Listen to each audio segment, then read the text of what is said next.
I'm John Heilemann. And I'm Mark Halperin. With all due respect to the presidential candidates, there's only one sure way to get to the top. Whoa.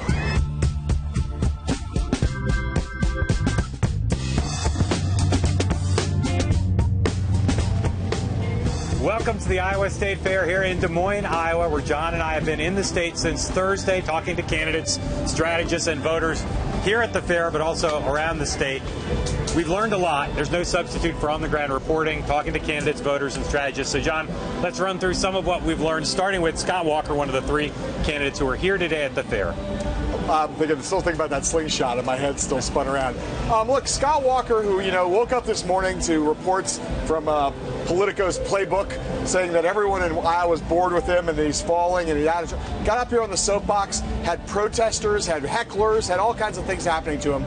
I thought kept his composure today in the face of, he's seen hecklers before, but in this situation, you never know what's going to happen. I thought he was very composed and together. I thought he got a lot of attention while he was here and handled himself pretty well.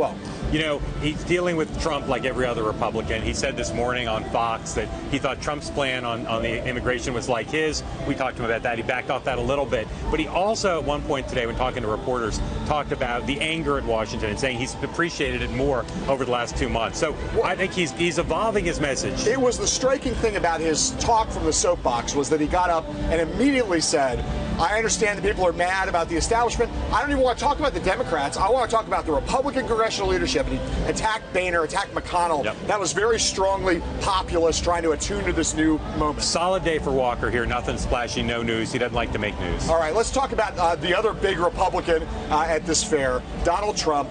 On Saturday, came in here like Willy Wonka in his helicopter, landed, and picked up a couple journalists, including you, and took him for a ride. Let's talk about what we learned about Trump.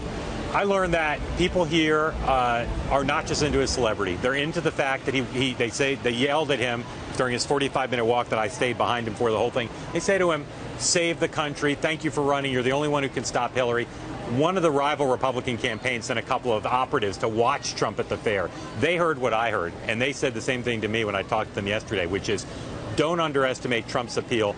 Everyone from the establishment I met in Iowa, again, associated with another Republican campaign, has a relative, a friend, somebody they know who they say is voting for Trump. Right. And, and then he followed that, the performance here, which was, I was with Hillary Clinton at that moment. We'll talk about her in a second. But I was with her by the pork chop on a stick stand.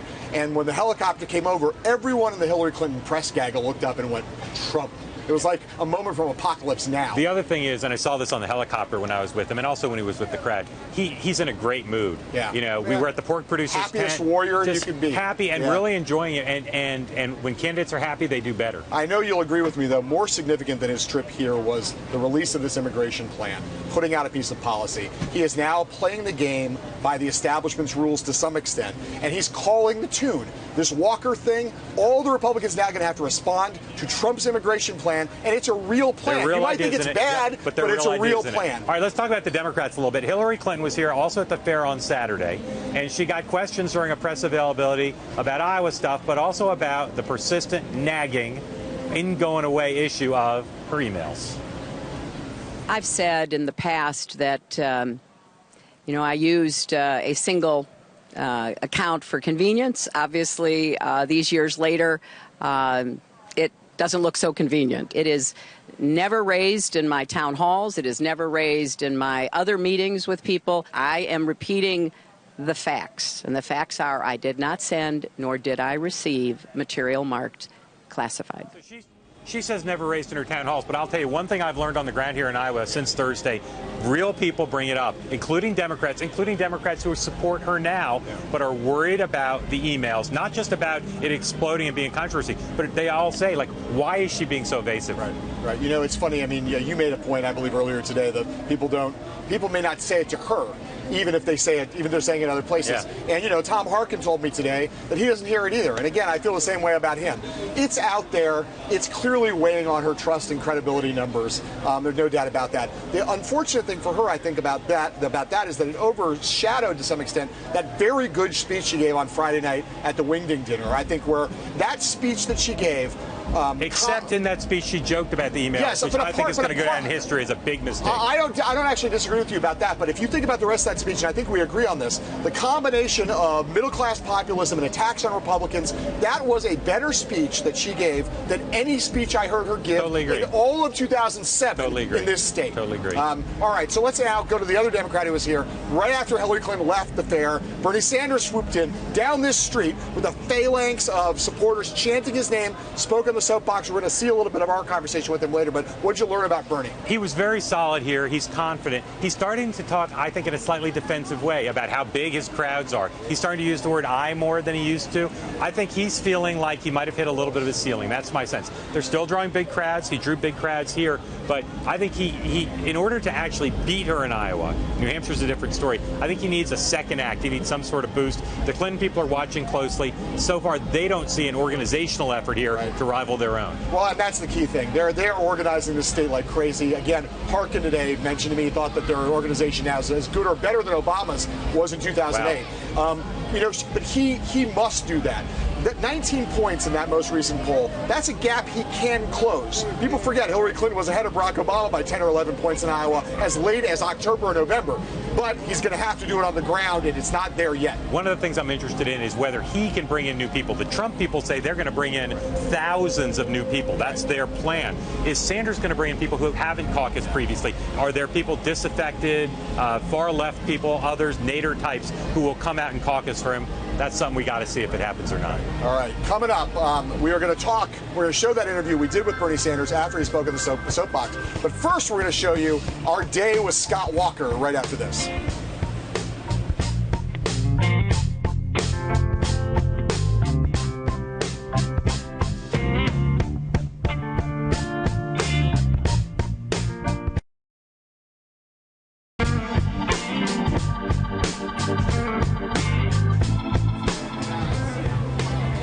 Scott Walker, governor of Wisconsin, Republican presidential candidate, was here at the fair today in Des Moines. His first event was at the Soapbox, run by the Des Moines Register. He was heckled while he was giving his stump speech, not a surprise to his staff or to Governor Walker. We talked to him throughout his visit here. Governor Walker, welcome to the Register Soapbox. Thanks, good morning. And fight for the American people.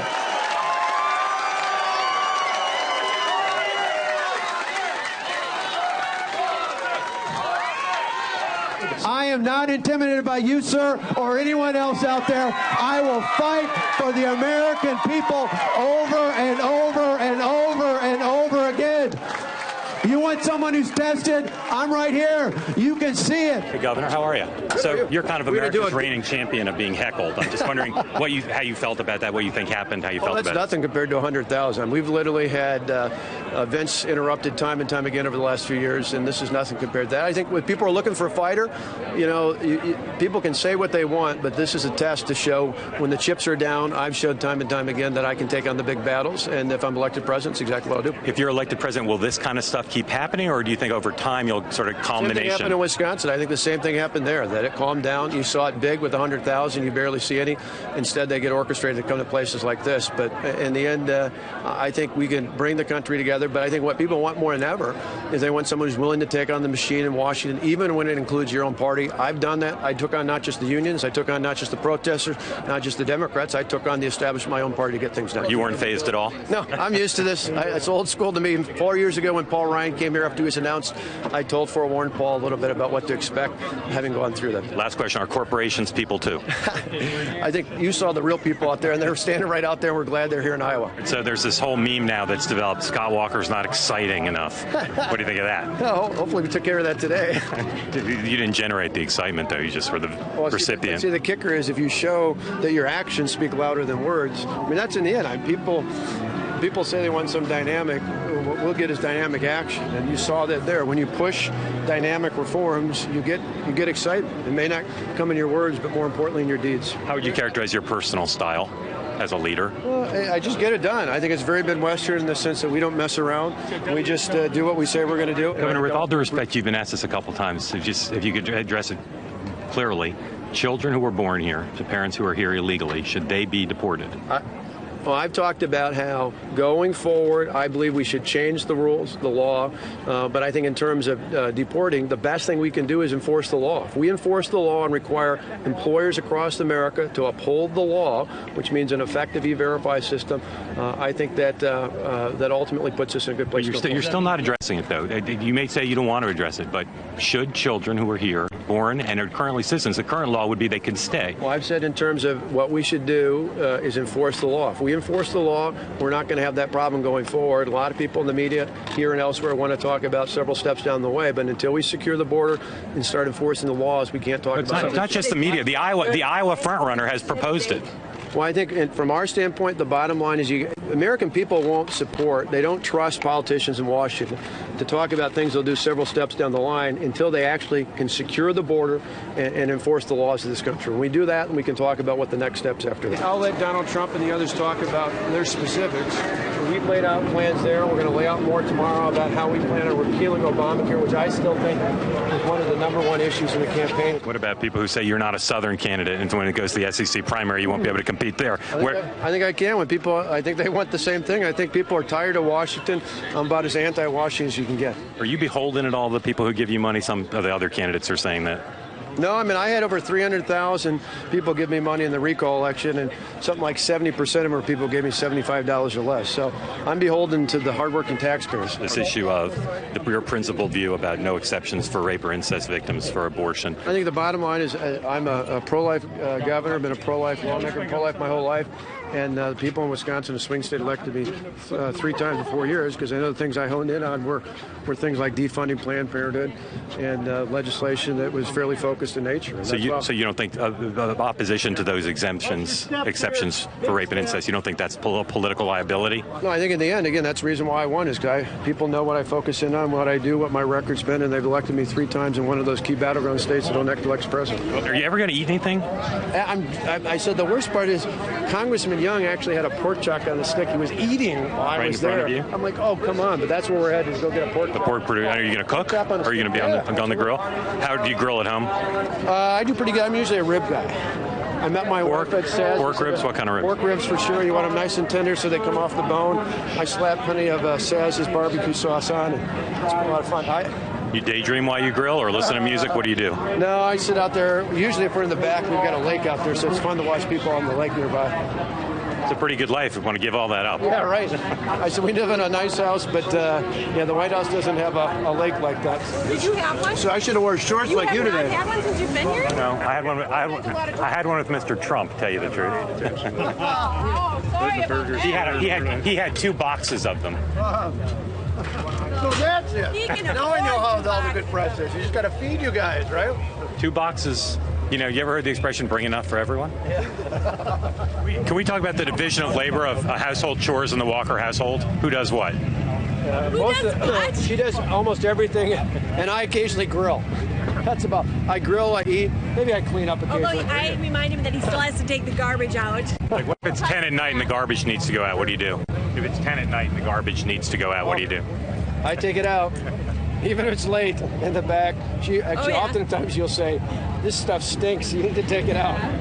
It's nice now our boys. Cutting the grass, those are not women's jobs. Not at least yours. Snow shoveling, that's your job. So you got shoveling, garbage, grass. Yes, yeah. He's not a grocery shopper. I've had friends whose husbands grocery shopped and cooked.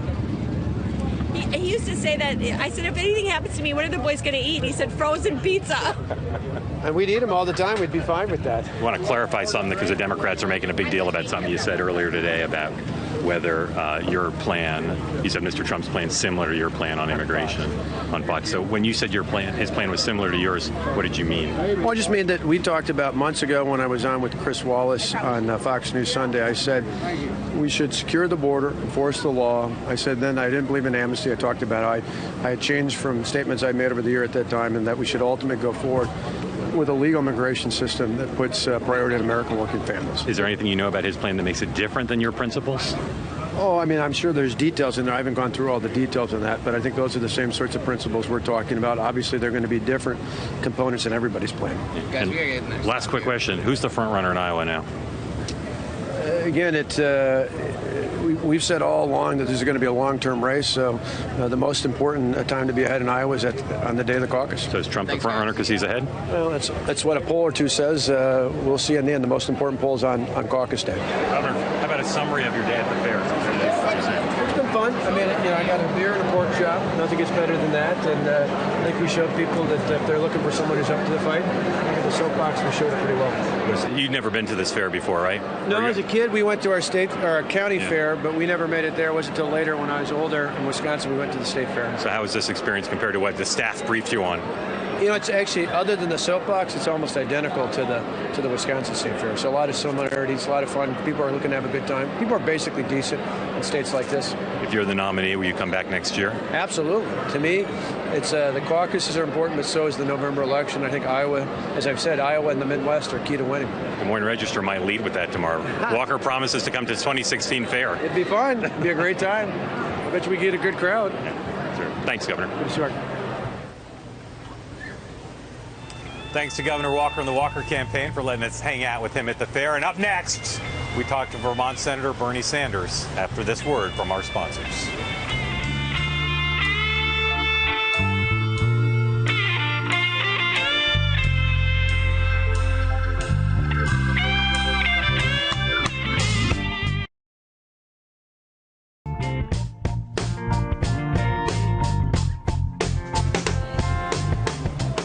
On Saturday, we caught up with Bernie Sanders right after he came down from the fabled soapbox, and we talked with him about his performance from that stand. If you like issues and serious substance, that's what you talk about today, but this fair is pageantry. How do you feel about that? Well, my speech was not pageantry. Yeah. And the reason, as I understand it, we have brought out more people to this soapbox than any other candidate is precisely because we are talking about real issues. And what real issues are is the fact that the middle class of America is disappearing. We have the highest rate of childhood poverty of any major country, and almost all of the new income and wealth is going to the top 1%. That is a real issue. A real issue is that our campaign finance system, and let me underline the word, don't misquote me on this, it is a corrupt system. The United States, corrupt? It is corrupt. Who are the corrupt people? The Supreme Court that gave us Citizens United created a system in which billionaires can buy elections. The United States can no longer go around the world and lecture countries on democracy when what our country is becoming is a system in which billionaires can spend unlimited sums of money to elect the candidates of their choice. You use the word corruption. Yes. So who's corrupt? The billionaires? The people system, taking the money? no. The system is corrupt, but not any of the people. Look, they are obeying the law. The Koch brothers are going to spend more money than the Democrats and Republicans. Is that illegal? No. The Supreme Court said they can do that. I'm talking about a corrupt system. Is it an instance, though, of corruption if one of your rivals or any of your rivals has a super PAC that accepts money from billionaires? I think the whole entire system is corrupt. I don't know. I think I may be, I'm not sure, the only candidate that doesn't have a super PAC. And we are going to try. And let me tell you, it ain't easy. But presumably, if the system is corrupt, if there's a corruption there, if a candidate for president, Republican or Democrat, is taking unlimited donations from billionaires, that would seem to be the perfect example of what you're talking about. That would seem to be a corrupt act. No, the system is corrupt. And where people will tell you, hey, the system allows me to do that, I will do that. They're not breaking the law. Super PAC is what the law says. What I am talking about is, and I think you're seeing, by the way, across the political spectrum, not just progressives, conservatives, are saying, what sense does it make when one family, an extreme right-wing Koch family, can spend more money than either the Democratic or Republican parties? And what the media, I think, has got to do is finally call a spade a spade. That is not democracy. That is called oligarchy, where you have a nation in which a handful of billionaires control the political process. Equally true for Tom Steyer and George Soros? Yes, it's true for any billionaire. Right? But clearly in this election, most of the money is going to come from Republicans. But the idea that any billionaire can have this outsized influence makes no sense at all to me. I was standing right next to you there while you were giving that speech. You got a yellow piece of paper in your hand, which you never looked at, but you kept holding on to. What's on that paper? Top secret, I can't tell you. Can you email it? FBI investigation. You spent the last week, you were out on the West Coast, had huge crowds, tens of thousands of people, right? You get here, you were just in Boone this morning, just a few hundred people. No. Is that a letdown? Are you kidding me? Boone, Iowa, we had 600 people. Does anybody know the population of Boone, Iowa? That's a good part of Boot, Iowa. That's a great crowd. Before you go, these people have not heard your monster imitation. Can you get? Did you see how hot Bernie Sanders was there? He was sweating a lot. He was not the only one at this Iowa State Fair who's taking heat. We're going to show you some of that when we come back.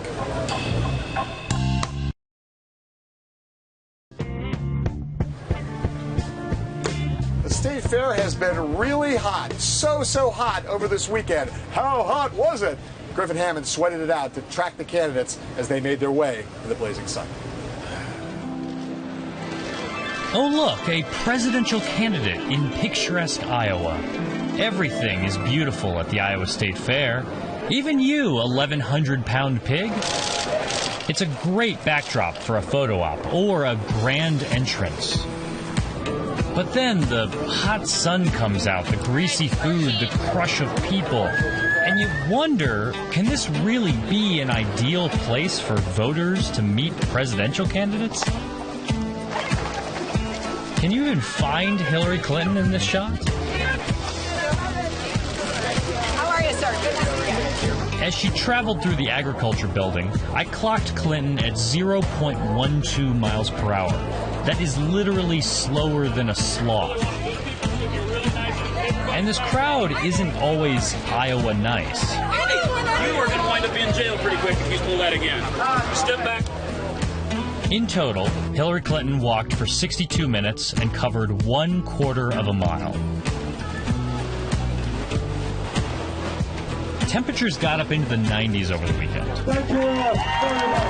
And many candidates took to the soapbox stage for 20 minutes in direct sunlight. Ben Carson opted for short sleeves and drank a lot of water. Whereas I did not see Jeb Bush drinking much water. You ready for this awesome flip? Dr. Carson, how does the temperature here compare to the soapbox? Actually, the temperature right over here is better. This is a lot better because there's a nice little cool breeze blowing through here. It's just a good place to hang out and dry off.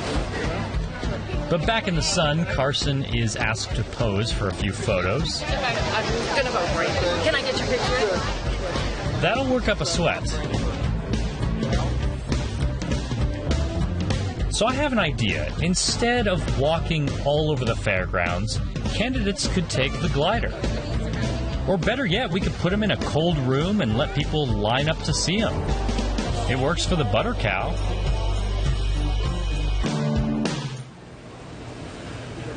Our thanks to the great and glorious Griffin Hammond for that piece. Tomorrow we will have former Iowa Senator Tom Harkin with us on With All Due Respect. Thanks for watching. Thanks to the folks here at the fair. We'll see you tomorrow.